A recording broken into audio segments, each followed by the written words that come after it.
how do you get started on changing your life? You have your friend Kristen. She's like, this sounds like it's something that would be good for both of us. Right. You decide to take the leap of faith, being like, okay, I'll give this a shot. Let's talk about those early days of getting up and going on the program. I think the most impactful in terms of just that very initial motivation is you have people answer a series of questions and really stop and reflect and dig deep and think about who they are, where they want to be, and not just that, but to go deeper and say, okay, what is this going to cost me? It's really kind of take a step back and think about this and decide, is this really something I'm willing to do? Like, let's be real here. This isn't it's not going to happen overnight. Hey there, my friend. This is Dr. Anthony Balduzzi, and I want to welcome you back to another episode here on the Fit Mother Project podcast. In just a moment, you're about to hear a conversation between myself and one of our amazing Fit Mother program members, Claire Dorn. And Claire's story is incredible, not just because she lost 90 pounds over the last 16 months using our Fit Mother program, but because of everything Claire overcame in the process. And Claire's the type of woman that could have theoretically used all these different excuses not to get healthy. She's a busy mom raising 4 kids. And just a few years ago, her former husband was convicted of a crime, sent to prison, and it set their whole family into disarray, financially, emotionally. Yet at the same time, Claire knew deep down that she wanted to get healthier. And over the course of many years of marriage and pregnancies and kids and a bunch of other medical stuff that happened, Claire found herself 5'7", 273 pounds. She was in very rough shape. She was having medical issues and she decided that she wanted to turn things around. So Claire and one of our other Fit Mother members, Kristen Pewitz, they joined the program together and they worked it. And together, combined, these two ladies almost lost 200 pounds.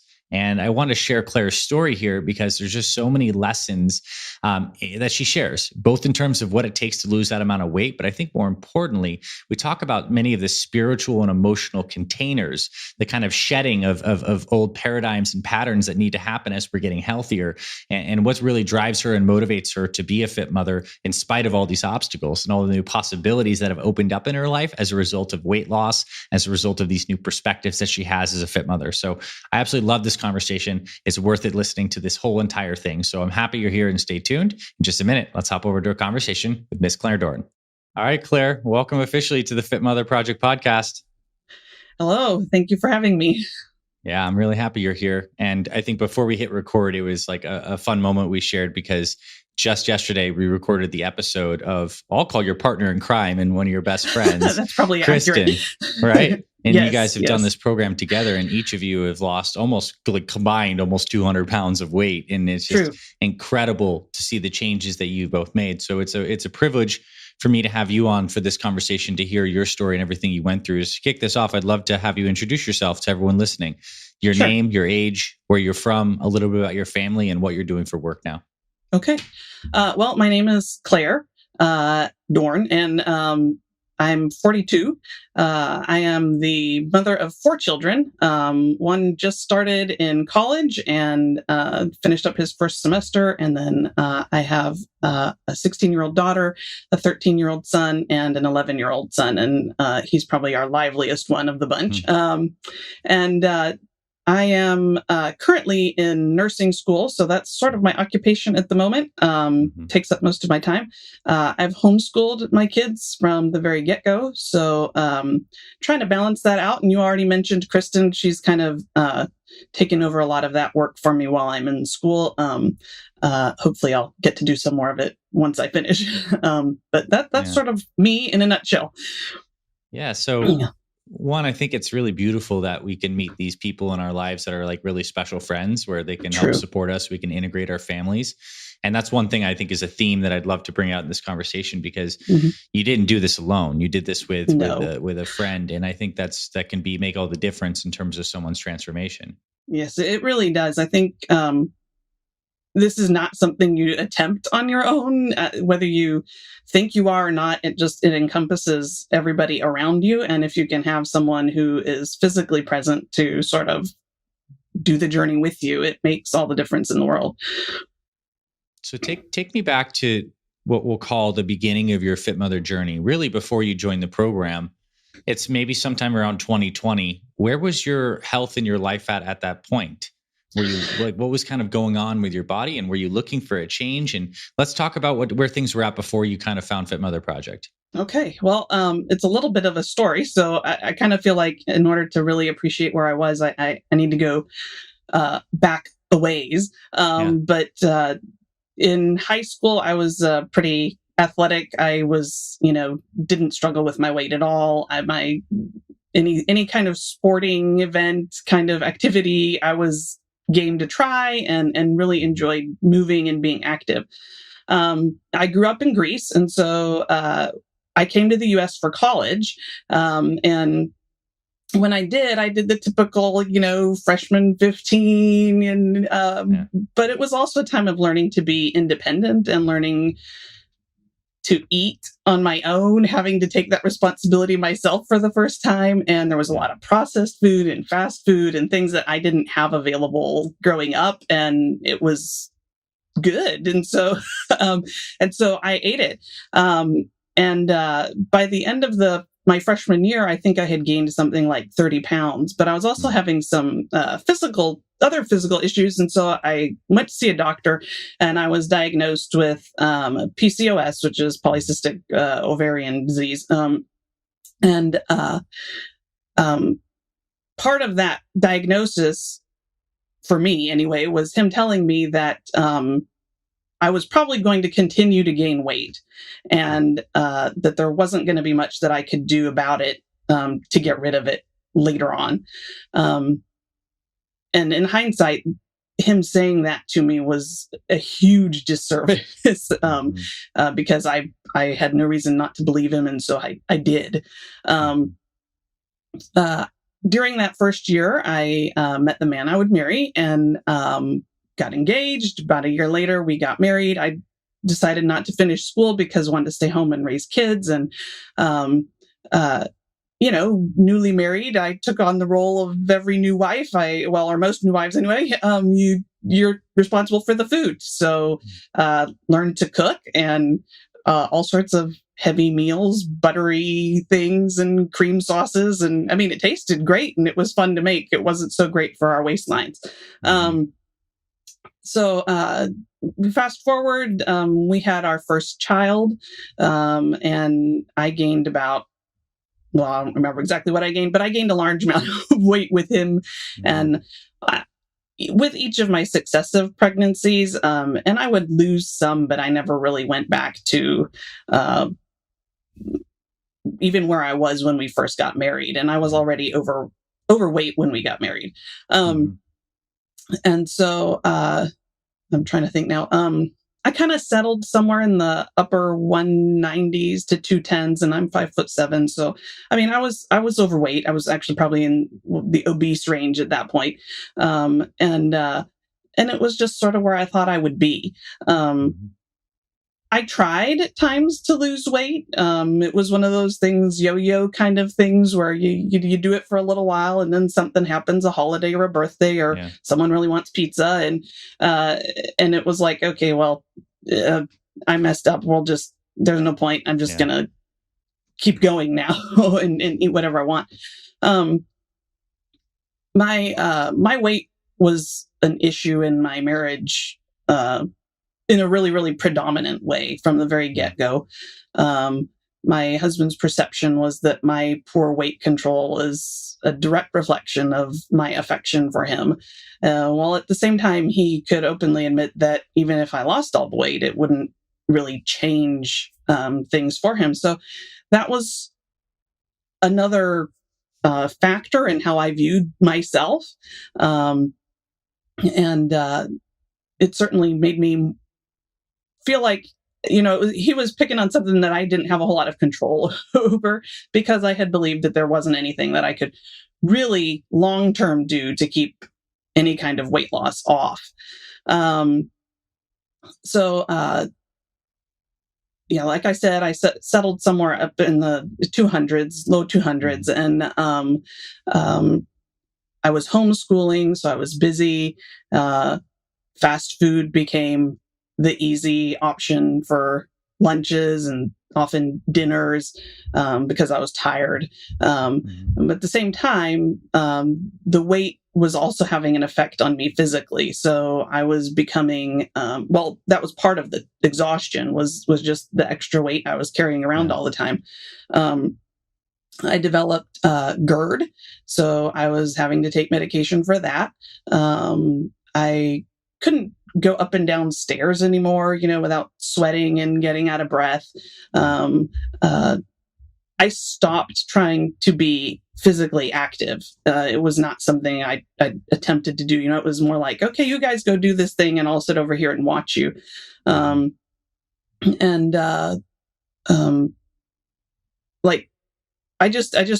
was out of shape and I was feeling it.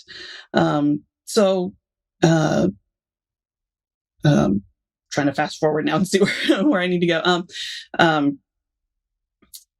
In 2018, at Christmas time, 2018, I was about 210 or so, 220 maybe. And some things came to light, and my former spouse was convicted of a crime and imprisoned shortly after. So all of a sudden, my life drastically changed. I was the single mom of 4. I hadn't finished college, so I had no degree to fall back on to provide for my family. Everything was just sort of, okay, now what? So I decided I was going to go back to school and become a nurse. And one of the things about becoming a nurse that I thought about was, here I am going to be trying to help people get healthy, and I'm in really bad shape. So that kind of started percolating in my mind as I started that journey. But at the same time, there was a lot of emotional stuff surrounding what had happened to our family. And so while I think in many ways I seemed to have things under control, eating became kind of my go-to escape. And so when I was feeling down, or when I wanted to not think about what was going on, it was easy to just grab something to eat and sit and watch TV, or just eat because I felt like it.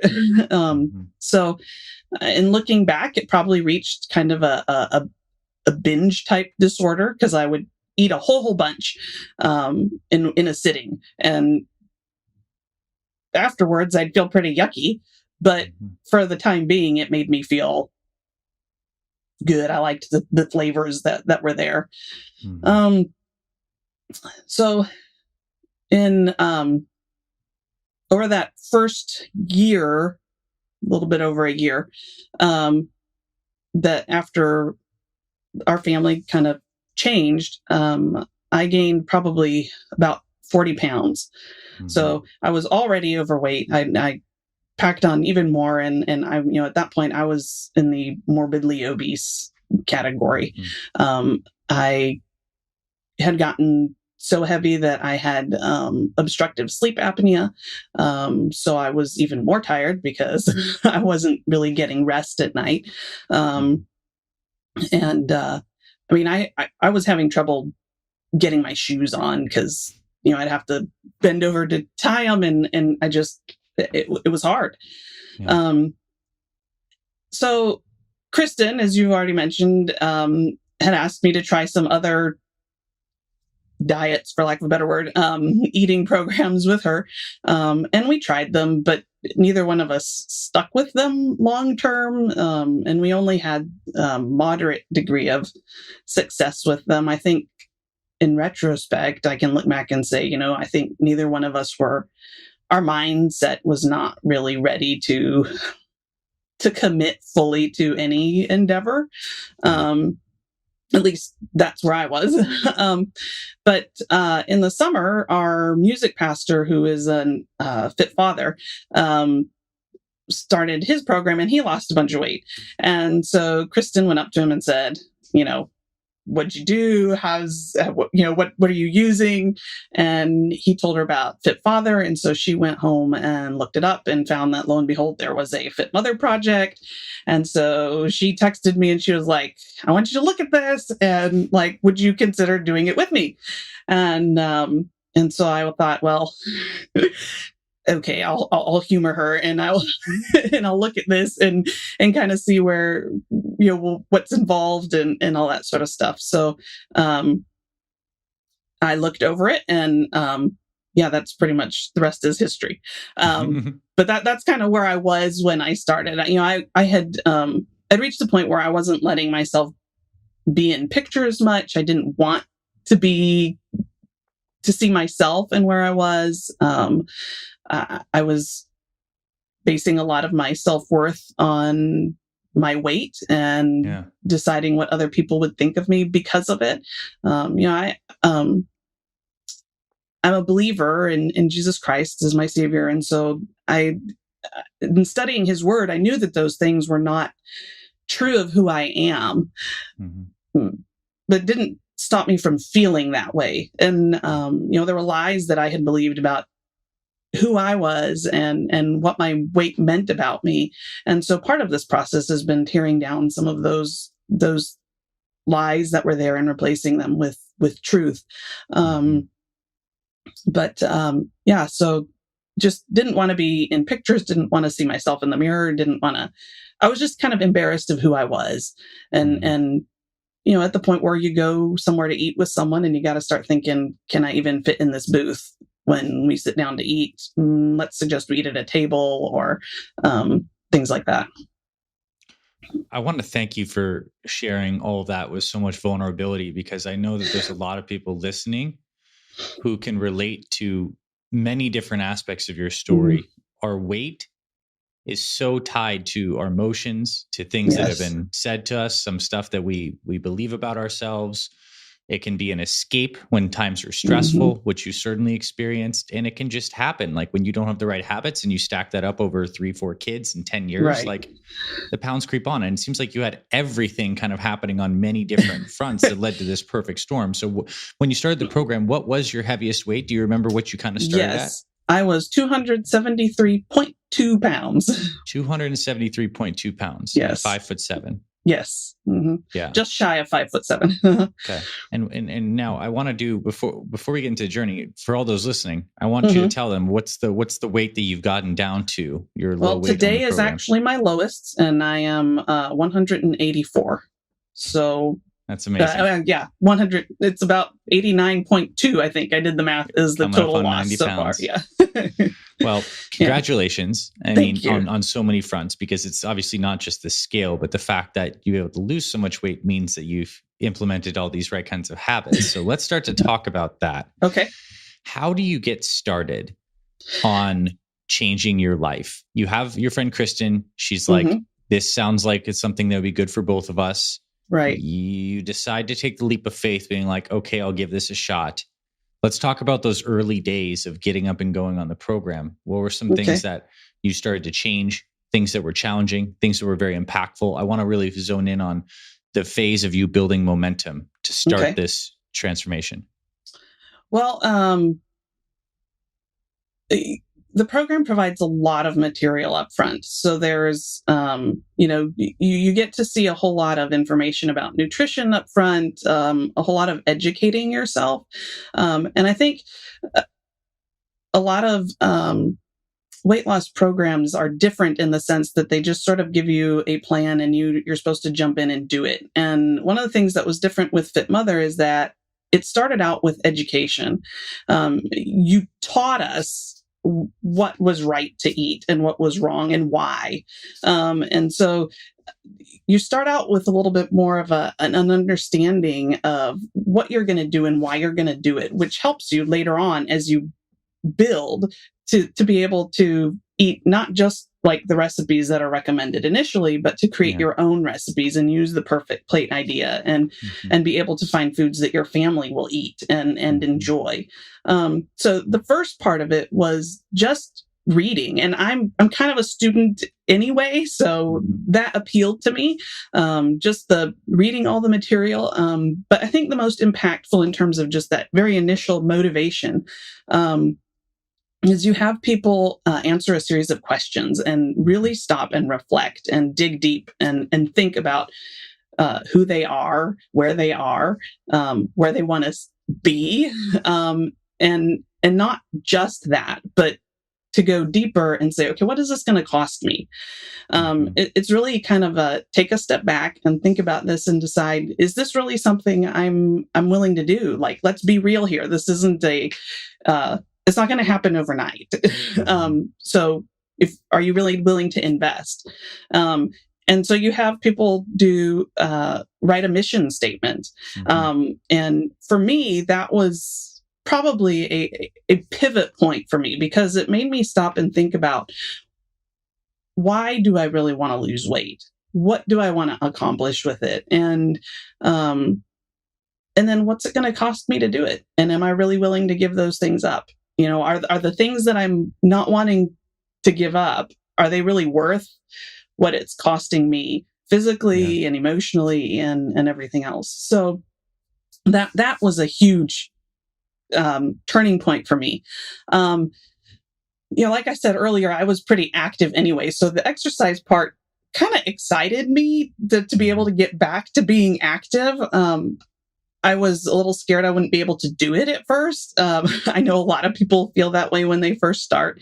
But there's so much help in the Facebook group, and even with the FMP staff to just, if you can't do it the way it's described, there's modifications for just about everybody and every need and level. And so for me, being able to exercise was actually, it was kind of empowering, because it was something I could measure. I could see, yesterday I was only able to do so many reps. Today I can do this many reps. Or, yesterday I was about to, pass out when I reached this level. Today I actually finished it. Okay, it's not quite that bad, but sometimes it was.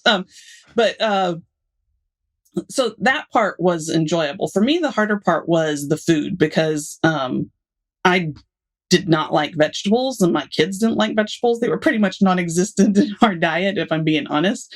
So it meant for me, it meant basically purging the pantry, getting rid of the chips and the pasta, because those were kind of our go-to things, and getting rid of like the sugary stuff. Like we cut out sodas completely, and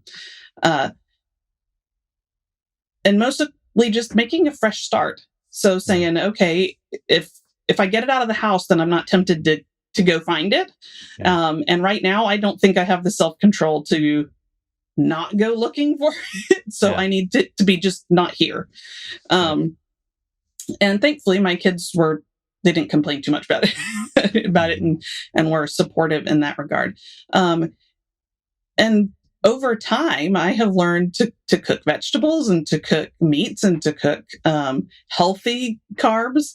And I find that my palate actually has changed. And so things that I used to not like now taste good. And it's not like I don't ever want some of the stuff that I ate before, but when I have it now, it's like, okay, that was nice for a little bit, and now I'm going to go back to my regular normal eating pattern, and it tastes better and I feel better after I eat it. So that was kind of the beginning part of it for me. Being able to work out with Kristen was a huge, huge, huge piece of it. When I finally decided to, push play, so to speak, on the program, I also decided to, I really wanted to succeed. And for me, that meant I needed to have people hold me accountable. I wasn't ready yet to let people in my everyday environment know that I was working on this. But I decided to go ahead and join the Facebook group. And that turned out to be an enormous blessing, because the ladies on there they're so supportive, and they want you to succeed. And it was just another motivation getting to do the Zoom calls with them and find that these people that are on the pictures that, you share the success stories that are sort of the face of the, you see with the program, they're real people and they can tell you their real story. And, it somehow it makes a difference to know, oh, wait, you've done this, you've been there. And to hear them say, oh yeah, when I did the Ep.18, I did such and such. And I thought, man, this is hard, or whatever it was that you're feeling. And so you can go, okay, I'm not alone. I can do this because they did it. So that was a big part of it. Another part was considering the financial cost of investing in, the program to begin with, but then also just equipment to, some basic weights and whatnot. And in that sense, working with Kristen helped too, because obviously I was in a kind of precarious financial position at the time, but being able to sort of split the costs so that we could work out together, and we just both used the same stuff, and having her there and being able to see, she's pushing herself today, and some days we'd do the same workout and, she'd be on the floor in the puddle and I'd be like, it's okay, you can do this, and some days it was me that was in a puddle and she was like, come on, you've got this, keep going. But so, if you can find someone near you to do it with you, that's fantastic, I think. But that's sort of a little bit of my, how I got going. Yeah. You shared some really profound stuff in there, and I want to highlight a couple of things that are like top of mind. One thing that seemed really important that you shared was this mission statement idea. Was you tapping into the heart of emotions inside of you that was previously leading you into like what we'll call a negative self-destructive thing. But then you tapped into that and you were able to use that as like this fuel, positive fuel to drive you forward. That was huge for you. Two, I think it's really interesting to hear how some people either struggle with exercise or with nutrition more. And for you, it was more like, I was excited to move my body and get back to this. The nutrition was like the more challenging thing. And I think you did something very smart by doing like the reset of like the pantry reset, getting it all out, because it's so true. And we're getting started. Oftentimes our willpower and our own self-trust is not strong enough. It's like we can rearrange and create an environment that enables us to succeed. And then the changes start to become more internal, and then it like self-propagates. I think that's so powerful. And the fact that you just like really got real about why you wanted to get this done, what the costs were, and it was worth it for you to show up. And I think it's very impressive too that you were able to do it too, feeding all of your kids with questionable financial situation. There's so many excuses that you could have made at the time to say, no, it's not the time, because I got a million things going on. So I want to ask you specifically, when you wrote down your mission statement, what were a couple of the specific things that you wrote down that were like, that really tapped into your heart? Well, I'll just read it to you. Please. Because I have it in front of me. In fact, I actually keep it to this day. I keep it on my mirror where I can look at it and refer back to it. And some of my reasonings have changed a little bit along the road as I've grown, but this is what I wrote at the time. I said, I'm achieving the loss of 15 to 20 pounds in the next 30 days. I did achieve 14.9, I think it was. So I was really close. Over the next 30 days, and fitting better into my clothes by doing FM30X. I'm doing this because I no longer want to be a slave to my past, my idol of self-control, or anyone else's vision of who I should be. I am embracing my identity. I am embracing my identity as a daughter of the risen King Jesus, who has a temple to tend, a story to tell, and his glory to reveal. I'm setting an example for my children of a healthy lifestyle, of financial stewardship, and perseverance. This will cost me time spent planning, cooking, and shopping for healthy foods. It will cost me time for exercise and finances for equipment in the program. It will mean laying aside my desire for comfort in foods like pizza, ice cream, chips, soda. I had a whole list. I willingly accept these costs because my calling in life is to live for his glory and not my own desires. I will be a story of his transforming, redeeming grace in the here and now, as well as the ever after. Soli Deo Gloria, which means to God alone be the glory. So, I mean, it's still my purpose. I don't want my story to be just another story. There's been a lot that's happened, but where everybody has a value, and we can live to our full potential, or we can not. Yeah. And I think what's so profound about this is like, that was your mission statement. Like, man, yes, that spoke, like, I felt and understood you through that deeply. And I also love that it was the best, let's say the best mission statements, but the ones that I feel like have the most power, ones that are bigger than ourselves or small selves. So for you, this is, following your faith, being a faith walk, and being in your body in this particular way. And I mean, I think that adds a certain level of gravity and weight to all your future decisions, when it's not just like, when you understand the bigger picture here is, I'm taking care of my body as a temple of God, right? And so like this is a different game you're playing now, and it gives you more power to stick to that stuff. So it's no mistake that you succeeded from that. Yeah. Yeah. One of the things about this whole journey is just that it's not been just about losing weight. There's so much more that has come from it. Like the change is not just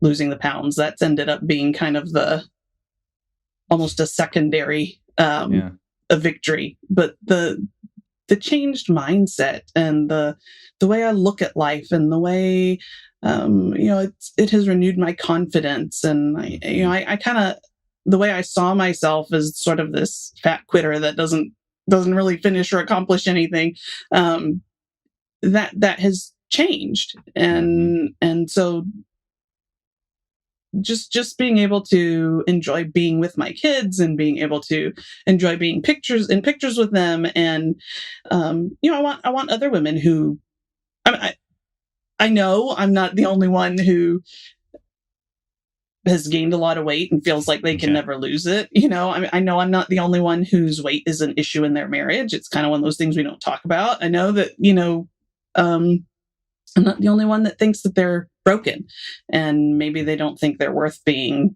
fixed or repaired, or that they're beyond being fixed or repaired. And so if I can share my story and it makes a difference for someone, then to me, it's worth the vulnerability, and it's sort of an added bonus to my own gains from the program. I think before we did this podcast, you asked us to kind of fill out a form, and one of the things about sharing our story, I included that I tell my children that we don't always choose what happens to us, and we don't always choose what happens around us. And a lot of times that can seem like it's not fair. We find ourselves in situations not of our own creating, or we might be tempted to complain or dig in and become bitter, or give up. And I've been there. Like, I've done the giving up thing. But we have a choice about how we react to those situations, and we have a choice about how we respond. And those moments, that time in which we react, those are the moments that define who we are. So when they come, you can choose to become bitter, or to become angry, or to give up, or you can choose to say, you know what? I'm going to grow from this situation. I'm going to change from this situation. I'm going to become something better than who I was before. Even one of my sons talked to me once about hermit crabs, and he said that he was talking about our spiritual walk with the Lord, but how we're a little bit like those crabs, where we keep having to find, as we grow, we keep having to find a new and a bigger shell. But I think that's true regarding change of any kind. We find a shell, we move in, we get comfortable. we sort of grow. A lot of times it no longer fits us correctly. And if we just stay put, we become stagnant, and a lot of times we, squash ourselves kind of, and we don't get better. And so sometimes we have to push ourselves to step into new things, like starting, the Fit Mother program that's uncomfortable, or going on a Zoom with people I don't know, which is a little bit scary. And we don't know what it's going to look like. We don't know what it's going to feel like. And some of the change is scary, but that's where the growth can happen. If we just stay put, nothing changes. Yeah, that's a beautiful analogy. It fits perfectly to this journey, 100%. And I'd like you to describe now what you feel like is your new shell. Like for you now as a fit mother, someone who's walked the walk, and is now in this phase that, you have lost this weight. How would you describe your relationship to your own mindset? If you could describe the shell that you now feel like you're in, what's it like? What does it feel like? What's it characterized by? Yeah. Well, I think I feel like I have a purpose. I mean, obviously I'm in school too, so that sort of factors in, but I feel like I'm equipped to help other people, which is a big part of what I'm wanting to do anyway. I feel like I'm equipped to help my children to be more healthy in their lifestyle. In fact, we've kind of made a commitment to work on that together this next year. And my oldest called and was from college. He was like, I think I might want to start exercising. What can I do?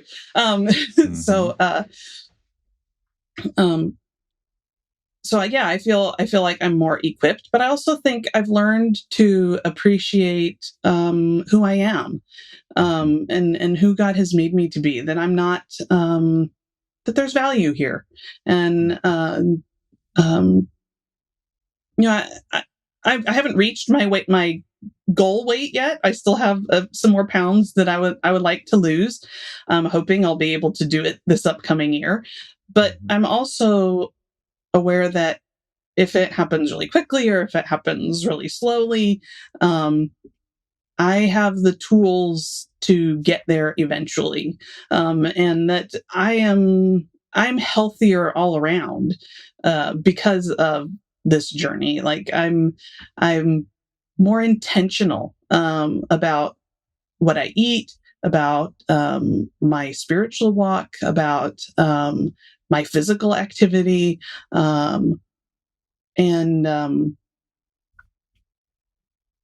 it's just made me be a lot more aware of how, like, everything we do feeds into each other. It's all interconnected. And so, our emotions, for me, that feeding them a lot was kind of a big part of it. And now I'm learning to sort of take control of those emotions and say, okay, yes, this is what I'm feeling. This is why I'm feeling it. Acknowledge it. Okay, I'm not going to go now and eat, 5 cookies because this is how I'm feeling. So it's made me stop and realize that we all have empty places, empty spots that we would like to fill up. And for me, I tried to fill it up with food. And now I have better outlets to find to fill those needs. My walk, obviously, my faith is a huge part of it to me, but I have learned to turn to God for those needs. And then I have friends, Kristen and others, in real life. And then I have all of the FMP sisters on Facebook and Zoom calls that can help me along when I hit those spots where I need something a little more than what I have to offer. Yeah, that was a beautiful answer. The first couple of words you said when you were talking about what we're calling your new shell is you used the word equipped twice. I feel equipped to make healthier choices, feel equipped to help support my family and those around me. And what that word just immediately popped up into my mind was like, to be equipped, that means you have power and resource. You have like tools and resource and power to do XYZ. And that Yes. seems like in such stark contrast to more of like the victim mentality before, where Very it's much like, so. well, doctor said, this is how it's going to be, or all of this stuff is happening to me. And I see this every time in a profound shift. It moves from one of feeling like you're at effect of things and you're a victim to one of empowerment. And this vehicle of just like cleaning up your life and cleaning up your nutrition and moving your body more and getting healthy is a journey of personal power. You're exerting personal power through conscious will, attention, help and support, and then you start to gain traction, and then it shifts that mindset along the journey, and now you're here. The weight has been one yardstick of success, but really all this stuff has just changed into a completely different way of life, and I'm so excited for you. We didn't even get into like the whole no more sleep apnea, no more like there's a whole lot of other physical things that I want to hear about it. Let's hear about some of the powerful changes, and then I want to spend a few minutes getting into like some of the specific routines that work for you in nutrition. But like, what's changed? Losing effectively 90 pounds. We're right there. But like, what's also changed with some of the other benefits? Well, like I said, I no longer have the sleep apnea. So right there, I'm sleeping better every night, which is huge. And so I have more energy. And exercising actually gives you energy. So, so I feel better. Like I don't wake up tired in the morning and with no energy to get through the day. My GERD is significantly less. I'm hoping one day I can completely get rid of the medicine, but it's greatly reduced. Clothes, I'm in smaller clothing sizes. I like to stand up to put my shoes on now because I'm flexible enough to do it. And Kristen laughs at me every time I do it, but I'm like, but I can reach them now. Like it's not hard. I can go up a flight of steps and I don't feel it. I just walk up the steps, and I used to sweat a lot. And I don't now. I'm actually kind of cold a lot, but but it's a shift. At least cold, you can put something else on. When you're sweating, like can take so much off. But so those are some of just a few of the other things that have changed. So let's get into your routine now. Next few minutes, I'd like to actually talk about what's worked for you in terms of nutrition. Like walk me through a day in your life in terms of nutrition and exercise, the timing of things, like basically like alarm goes off, you're up, and what happens? Like what does a day in your life look like that's helped you succeed? So there were kind of two phases of this. Most recently I was in school and some of my long clinicals kind of made it a little bit prohibitive to actually get in the exercise every day. So I had to take a little bit of a break. But when I'm not doing those long days, my alarm goes off and I start out by having my devotions before I even get out of bed. And then I go and drink water. Usually about 30, 40 ounces of water. So that's my first thing that I do. And then if I'm working out with Kristen, then it would be a drive over to her place because that's where we keep all the equipment. And then we might have a cup of coffee and then we'll do whatever our workout is for that day. Nice. And at that point, I'm pretty awake. I'm feeling pretty good about myself. Or depending how the workout went, I might be kind of like, wow, that was hard. But that's how the day starts, because I found that leaving my workouts for later in the day usually means I'm not going to want to do them, or I'm going to put a little less effort into them. So I kind of have to do them in the morning. And then within the first hour of doing my workout, I'll have a protein shake, like one of the shakes that the plan recommends, which tastes fantastic. And actually one of my kids just tried it and was like, oh, it's actually good. And I was like, well, what did you think? I was drinking. So I have those every day for breakfast. Sometimes I'll have eggs or bacon, but pretty much every day not eggs or bacon together. But mostly I have the shake. And then because I'm in classes, for me, lunch usually looks like a sandwich of some sort. Most often it's peanut butter and jelly because it's quick and easy to pack up and take with me. But like you can use chicken or turkey and spinach or with avocado or something like that. Become a huge fan of the Ezekiel bread. It's just good. So that's kind of what my lunch looks like. And then dinner, if we eat out, it'll be something that's one of the places that's recommended from the plan. So I'm still trying to eat on plan. And by on plan, that really just means you're eating the proper portion of carbs and you're eating a proper portion of protein and you're getting some vegetables in there.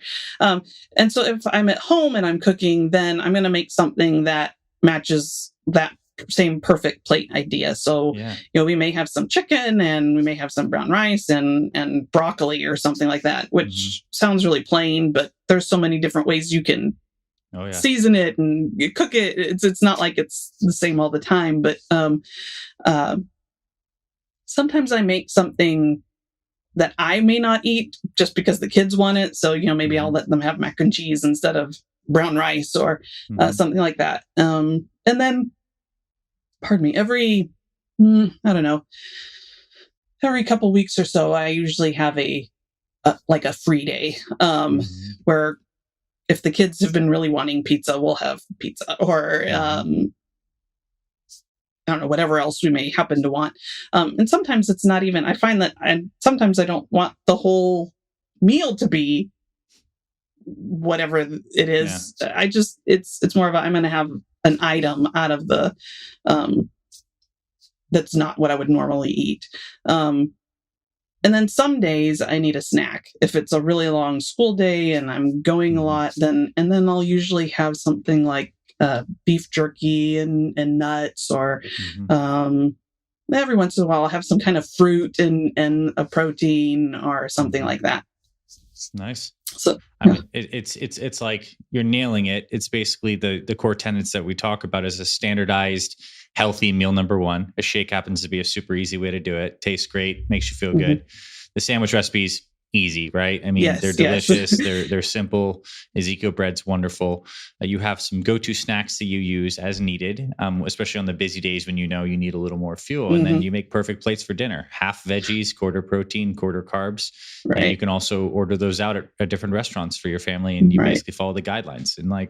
And the cool thing is that's such a repeatable structure, right? That's how you're able to lose 90 pounds, is because you can repeat that and not be bored and still feel good and still have a free meal once in a while. And it's amazing that your default is now this new healthy mode of proceeding. And then you sprinkle in this other stuff that used to be your everyday, right? The pizzas and the pastas, and you still get to enjoy it. But it's in the background of you feeling fantastic in the process. Correct. Yeah. And of course, there's always making sure I get in all of my water for the day, and making sure I'm drinking healthy stuff. So I'm not drinking my calories anymore through sodas and things like that. Yeah. I mean, that's one huge, massive change when you threw out the sodas and you stopped with the sugary drinks early on. I mean, that alone, big needle mover. Nice. Well, what's been your relationship with exercise and movement as you've progressed? I know when you're certainly starting out, especially at the weight that you were starting out at, it was probably pretty hard to be moving your body, doing some of these Fit Mother workouts. But I imagine that's changed quite a bit. It's certainly still challenging as you've gotten stronger. But what was your relationship to exercise throughout this process? What's it like now? What'd you learn? Let's talk about that a little bit. Okay. Well, when I started out, I was doing obviously the Ep.18, which is kind of a pyramid structure of weight lifting exercises. I started out pretty low because I couldn't do anything much heavier. And honestly, I started out with modifications because I couldn't do a push-up, and there was no way. It was hard to just kind of hold myself up on my arms, much less do a push up. And I did what I could at the level that I could. And it was hard. I mean, I was pretty sore those first few weeks. But I also knew that the sore meant that I was getting better.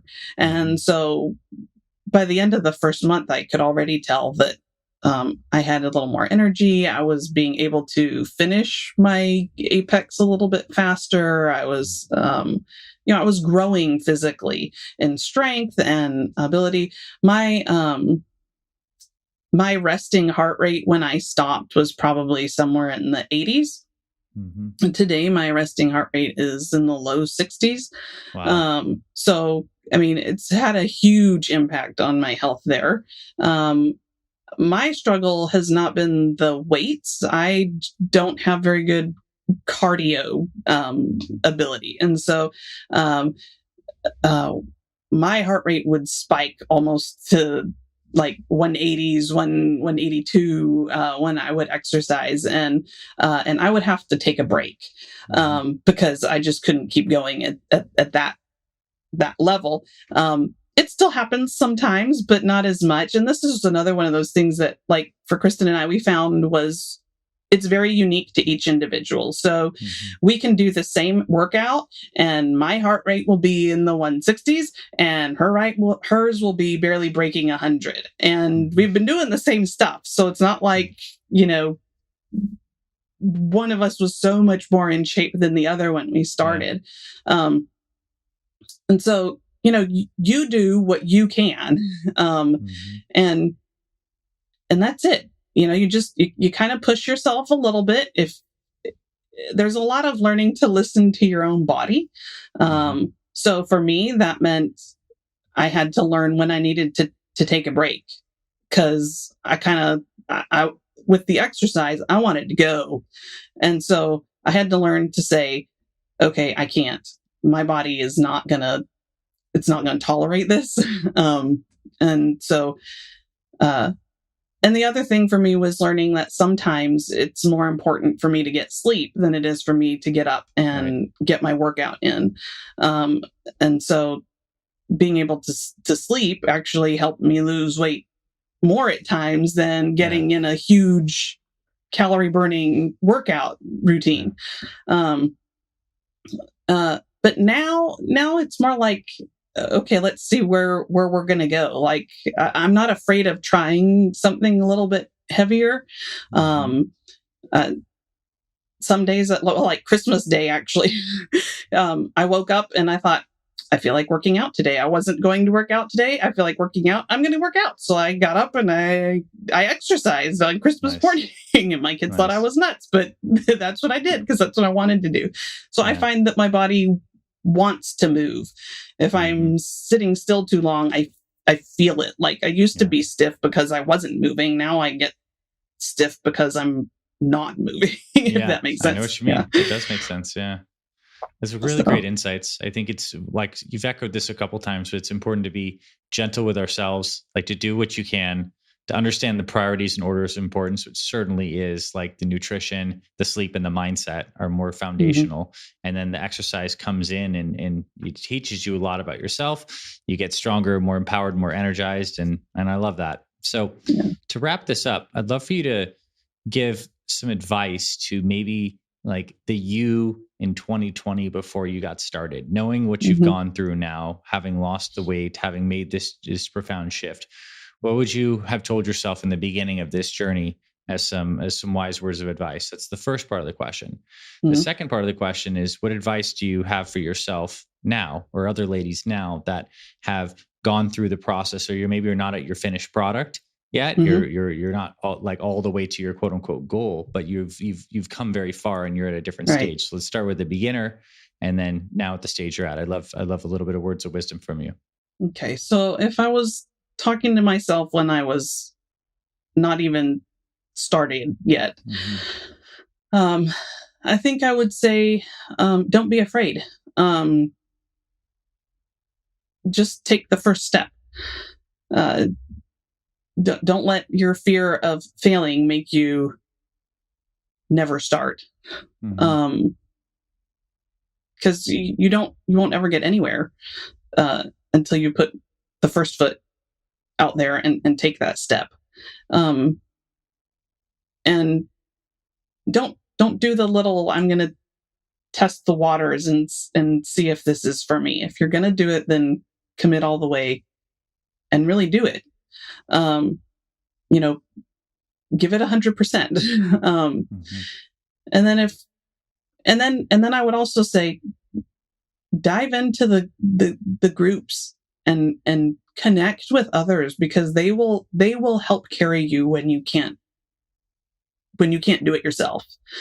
And then to me now, I think I would say, you've got the momentum, keep going. Don't stop. You've seen the difference that it's making. You've seen the progress, you can do it. So just keep going, one day at a time, one step at a time, one workout, one meal, one choice, and just keep moving. That's great advice on both fronts. Yeah. I think fear is what stops a lot of people in the early time. And if you can understand that, just that first step, and then the next step reveals itself, and there's so much support waiting for you on the other side of that door if you just open it.